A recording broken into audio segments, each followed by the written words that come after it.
Hello and welcome. I am where else but at the Rajpath in the heart of New Delhi, where the world's largest democracy is preparing to strike a pose like none other. It is her grandest gesture, known to most as India's Republic Day Parade.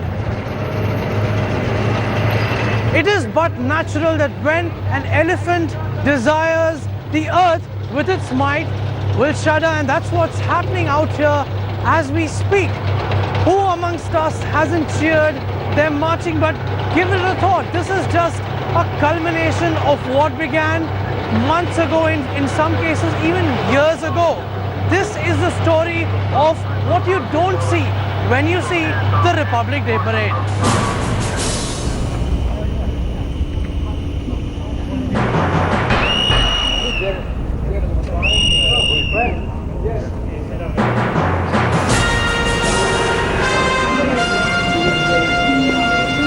It is 2 a.m. on a cold January morning in the national capital. It could have been a colder one, and it still wouldn't have been a hurdle for Sepoy N.R. Lotha in doing what he dutifully does for his buddy, 23-year-old Lieutenant Aditya Bisht, 6 days a week.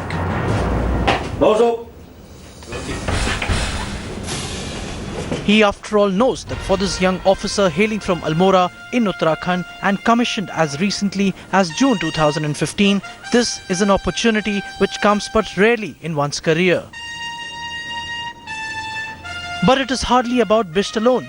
His regiment, the Assam Regiment, based out of Shillong's Happy Valley, has awaited this opportunity for 4 long years.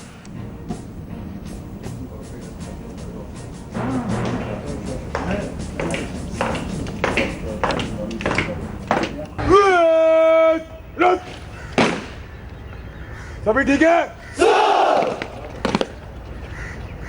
सबने अपना हथियार check किया? आज का parade के लिए तैयार है? Tucked away inside the national capital's cantonment is this temporary camp, a self-sufficient settlement which comes to life at odd hours, of course, in the run-up to the Republic Day Parade. Nearly 2,000 men from a vast array of Indian Army regiments travel from afar and create an ecosystem which not only acts as home but also a full-fledged workstation starting December every year.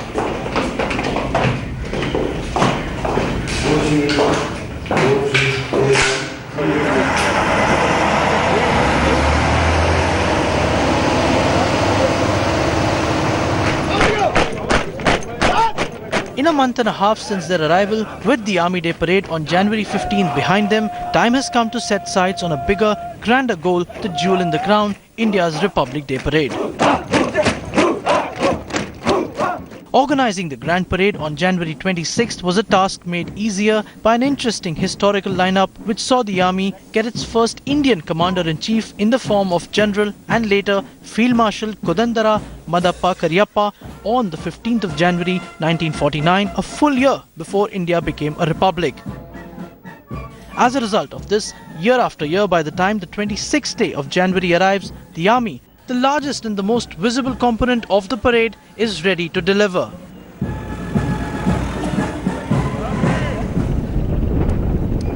Meanwhile, 9 kilometers from the cantonment inside the highly secured walls of the South Block lies the headquarters of the Ministry of Defence. Here, work began more than 9 months ago, almost immediately after the completion of last year's parade. Designated as the overall in charge of organising the show is the Ministry's Ceremonial Division. Precision in planning mandates this division, headed by a Deputy Secretary, to rub shoulders with as many as 70 organisations which include ministries, state governments, security agencies, even schools, municipalities and electricity distribution firms. As a rule, every participating ministry or contingent foots its own bill, making the parade a contributory effort in more ways than one.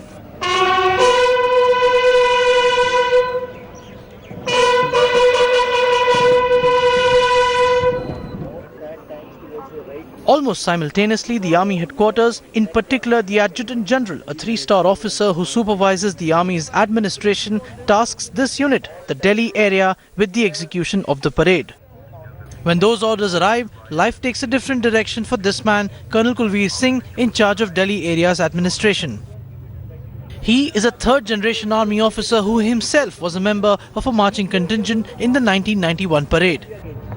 That is what is the marching, location where we are supposed to be. His job almost brings him to the point of being obsessed with the preparations, so much so there hardly is a time in the year he isn't dealing with the show in one form or the other. This is generally spread over a full complete year as to the preparation, planning, and all these starts once we hit somewhere March, April. These things will start forming some kind of a shape, because these orders, instructions which we comply on will have to be passed to the individual who is supposed to be part of this. So in the month of April or so, we generally identify the contingents which are likely to participate with us, and we inform the requisite units which are there. So their planning preparation commences from the April onwards when we task them. They call the boys around 2 to 3 months early, somewhere in the month of July, August. They start closing in. They undergo a good about 3 to 4 months of training there at the respective centers. Once they prepare themselves, then thereafter they come to us in the Delhi somewhere in the first week of December. Now we have a structured plan for them, good about 600 plus hours of rigorous training practice is given to them. The issues which come to me is that everybody is an individual which has practiced.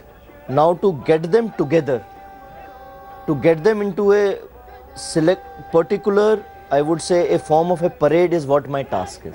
It is finally, I would say, it is 31st January is our Bada Khana, where we call all of them and then we have a small little function. That would be the last event of mine. Till that time I will be busy. And after that, once they start going back in the first week of February to their regimental centers and they have reported, and when the report comes from all that whatever has come here has safely gone back, that is the day I generally relax.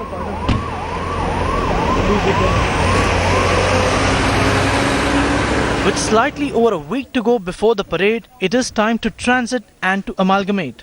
This body of troops hitherto on its own begins to find newer faces, newer formations.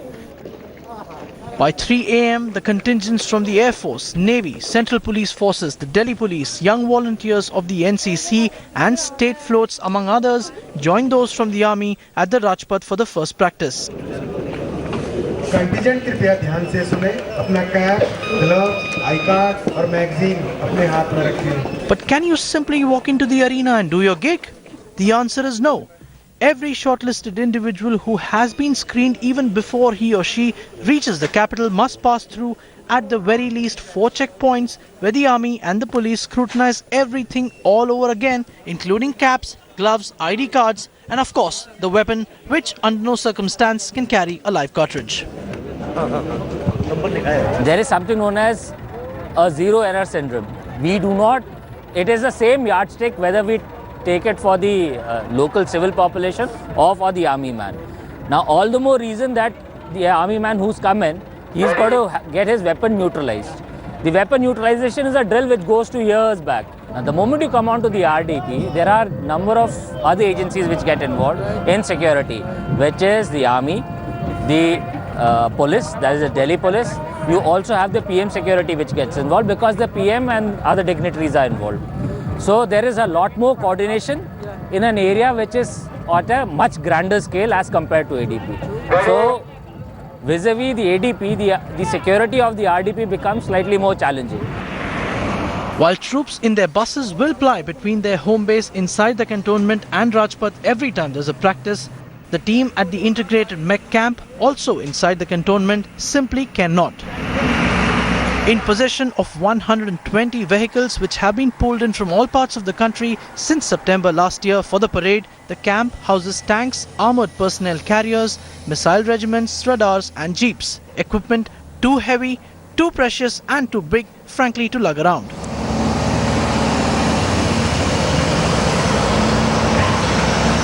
The only way out is to resettle once and for all.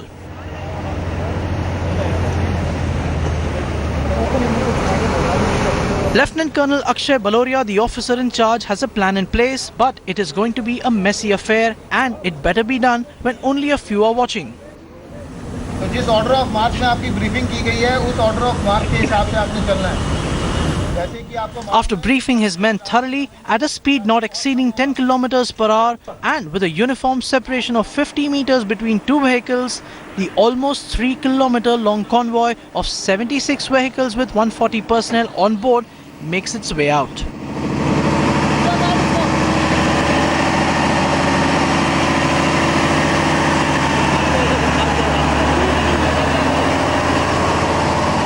The Delhi Traffic Police, with whom the army has tied up, is out in full numbers.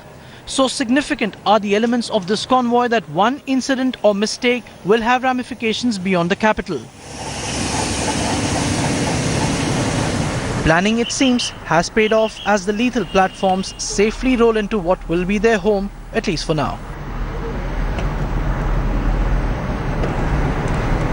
Meanwhile, the troops have made it into Vijay Chowk. Once in, they are greeted by chilly winds to which they respond by practicing as much to perfect themselves as to keep warm. By daybreak, their respective contingent heads move to this arena where Colonel Kulveer gives them their first lessons.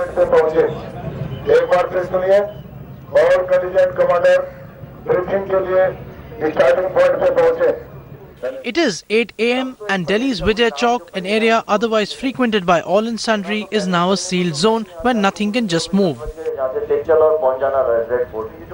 The army is tutoring each contingent about their position in the main parade. The operation is to stitch up these disjointed islands of excellence into one, and this is the first step for that.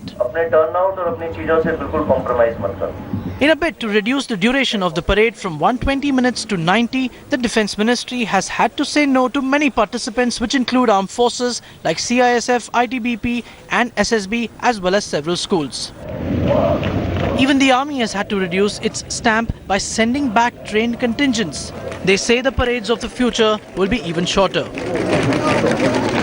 From here on, it is mathematics which takes over. Almost everything is about numbers. The time of starting, duration of march to the number of beats per minute, among others. At precisely 10 a.m, the President will arrive at the dais in a buggy drawn by Shetland ponies. Once there, he will take the salute from his guards, with which will begin the national anthem, accompanied by the unfurling of the flag and firing of the 21-gun salute, all at once and within 52 seconds. Such is the extent of detailing that the planning is done not in terms of minutes, but seconds.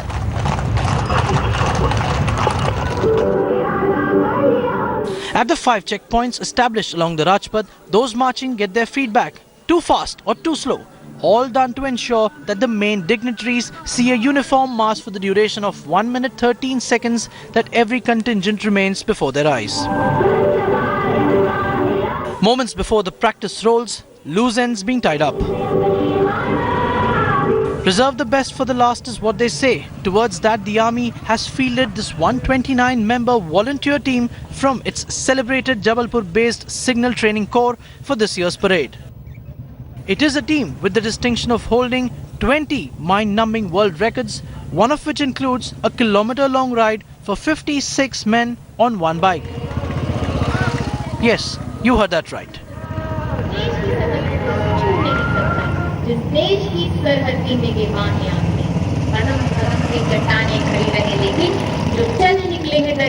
From October we started our modification and all. That time we decided that we'll do these events. First we did the modification at Jabalpur only. You can walk at your own speed. This is a bike, you cannot do whatever you want to do. You have some restrictions also.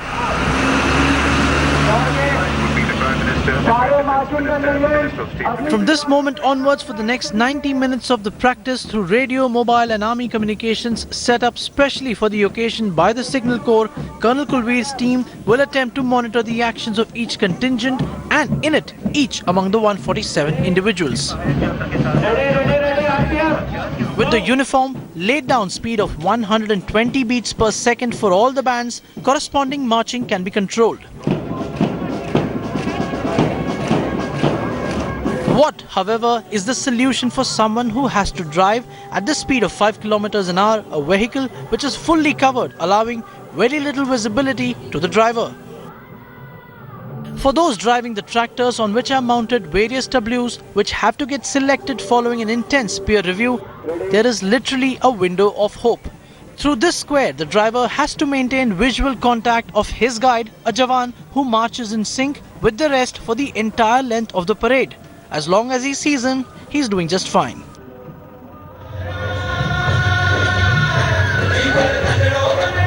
By the time the practice nears completion, Colonel Kulveer has readied a thick set of papers with detailed notings on the nuances of every contingent. The debriefing is akin to a medical test, from hands not swinging enough to knees not being lifted high. From medals falling off the uniform to speed not being maintained, even those at the checkpoint, men from the Colonel's own team are not spared. Even though there will be 4 more practice parades at the Rajpath, on the very first day, the message is clear: shape up or ship out. Following the first practice, reserves in every contingent will be trimmed. Only the best among the best will be retained. Back in the camp, there will be many broken hearts and moist eyes. Another fascinating aspect to the effort is something very few in the national capital even realize. Nestled firmly behind an opaque, impregnable shield, the army inside the India Gate complex year on year creates a camp of the type seen in jungles or border regions. Here, 450 men and their officers live, eat and sleep for days on end to check, recheck and ready the stars for the parade. Just to tell you how well the army treats these beasts, every vehicle gets about 10 checks and as many coats of paint before being rolled out. If things go wrong, the same camp will have to come up with the remedy, deployed at vantage points along the Rajpath in the form of recovery vans like these. To ensure this particular equipment, it's a war equipment which fights during a wartime, performs to its 100% mission reliability. It's the task of this entire camp and each one of us standing here today in front of you to ensure that it works the way it is supposed to.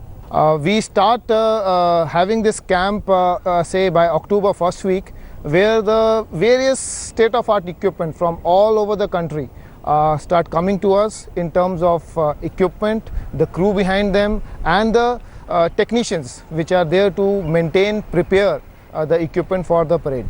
It takes almost 3 months of preparation from say October first week till 26th of Jan, and it's a cycle of almost 9 various stages under which each equipment undergoes before it comes to the final stage. It's almost 21 days preparation time which is put on each equipment. There is more on the other side of this quick break. Keep watching India Today.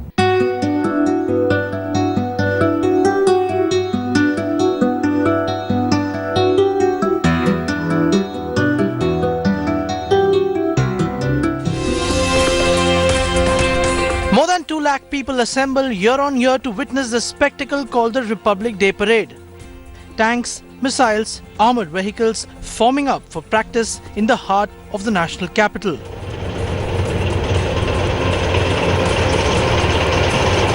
But for the parade practice, depiction of raw power like this is enough to scare even the fearless. Nevertheless, there will be no taking of chances.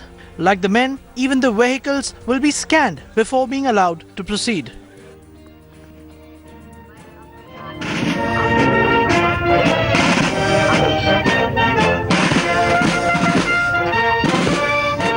Novelty as a part of the parade touched a new high with the participation of the 136-member French Army contingent, a first for India. However, since everything boils down to numbers, the Indians, much to their discomfort, discovered that the French march in a less animated fashion and at a much slower rate of 106 beats per minute as against the 120 for all other participants. Last heard, the French were made to put in extra sessions. Finally, it is time to take off into the world where lies the most awaited display of the parade. The New Delhi-based Western Air Command, and in it, these men, Air 1, Air Commodore SP Singh and his staff coordinate with multiple commands to put in place 9 formations consisting a total of 41 aircraft to leave the audience in awe. This starts almost about 4 to 5 months ahead of the event, and there are officers from various branches come together, and especially like whether you talk about the Met officer and all are a part of the team and all. Their Met predictions. We take stock of the aircraft state, aircraft's availability. We also have today the best of the aircraft, which are like C-130, which has the capability to tell the weather from the air, from the ground we monitor, and then he gives a kind of clearance. Taking all this into account, then we decide whether only the helicopter will go through, or only the fighter will go through, or certain types of fighter will go through, or all will go through. So it's a clear-cut defined cutoffs depending on the cloud base, visibility, and all the rest. While the complex around Rajpath gets a fresh coat, the air, the ground and the underground slips into an iron fist where multiple agencies, known and unknown, join ranks to defeat those with nefarious intent. As we approach the date, as many as 35,000 personnel form a human shield around the location, and in the days prior, men in plain clothes are stationed in vicinity of trouble spots to observe and keep a tab. We hold meeting with all security agencies. We do thorough checking of all installations. We do thorough checking of hotels, guest houses, restaurants and all hideouts. And then we deploy on the ground also. We increase our purpose on 25th January. We seal whole buildings. All buildings are vacated and Delhi police is deployed in that. It takes around 3 to 4 months.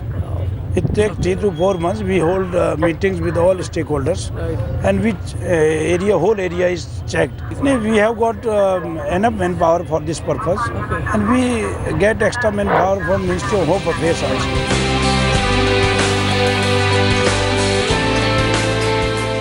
In every day of practice, these men march close to 12 kilometers. On the D-Day or on the R-Day, as some would call it, they will walk close to 9 kilometers from Rajpath to the Red Fort. There is intense competition to emerge as the best. All along the route of the march, the army has placed its judges who will take a call on the contingents based on as many as 200 parameters.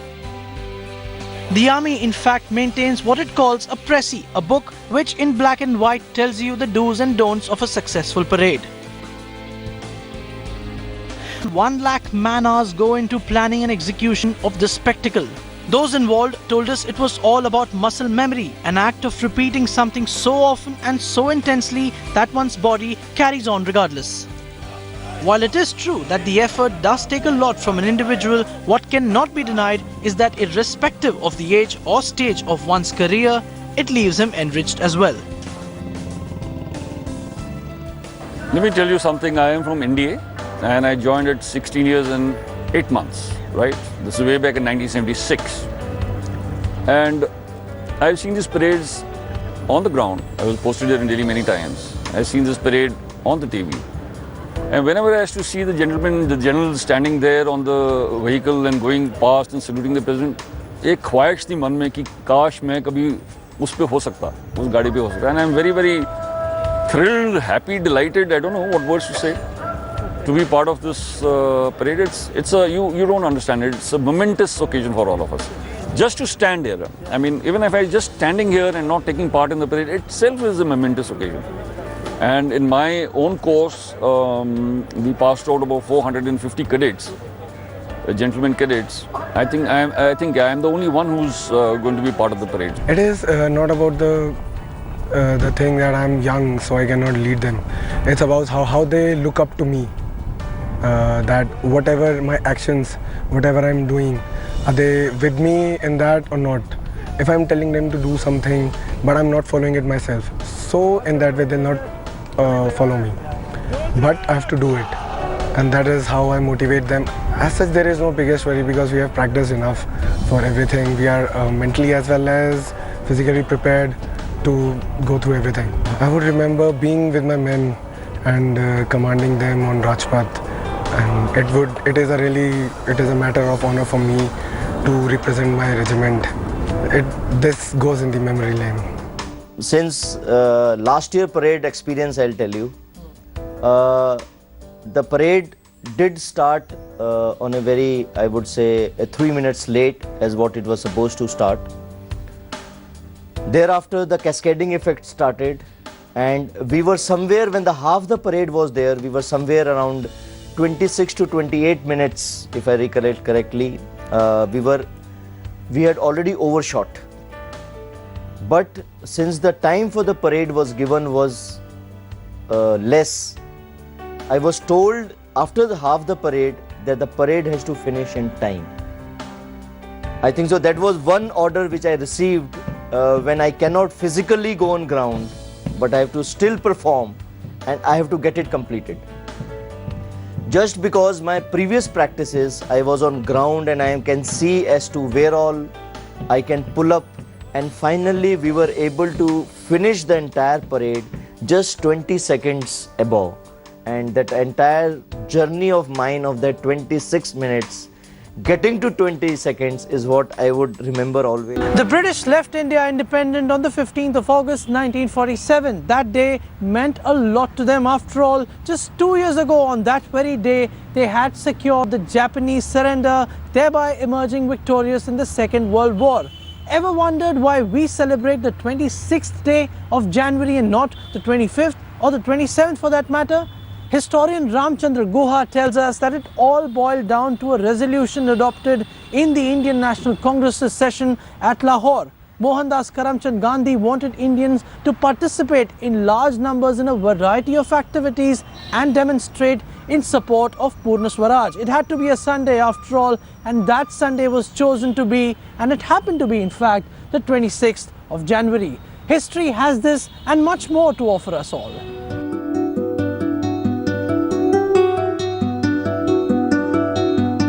These rare images from the first parade capture the mood and simplicity of a time long gone.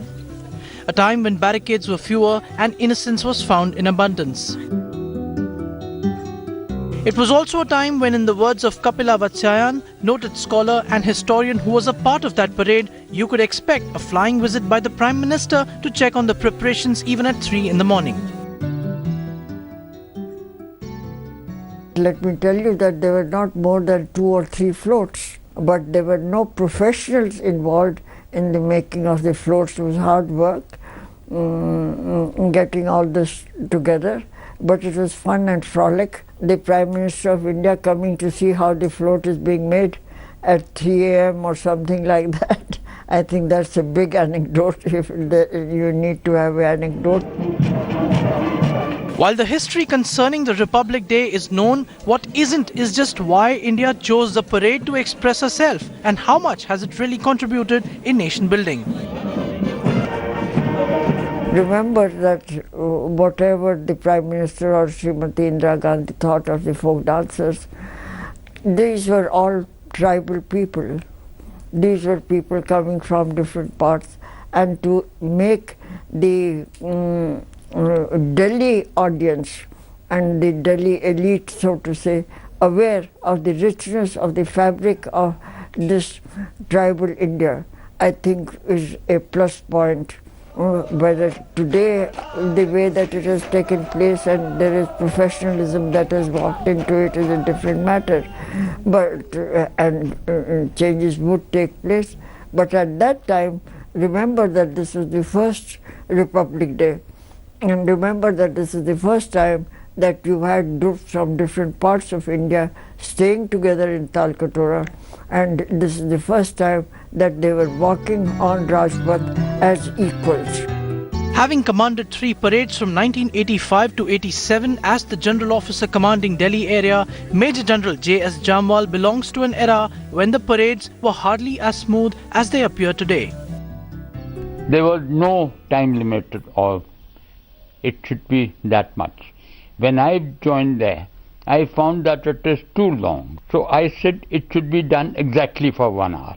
For that, I got a computer and sent the orders कि इस computer के मुताबिक इस time पे ये march past हो गई.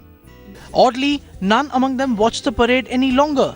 Is it out of over-familiarity, or is it a sign that the parade has outlived its utility and that doing more of the same can hardly make a difference? It would be a travesty if I were to tell you that all that happens in the Republic Day parade is all what you see along the Rajpath, or the Kingsway as the British would call it. In fact, there's a lot happening on the sidelines as well, as the innumerable arms prepare to converge into one mass. The Rajpath has new visitors. Well, almost new, given that these warriors are returning to the parade after 26 long years.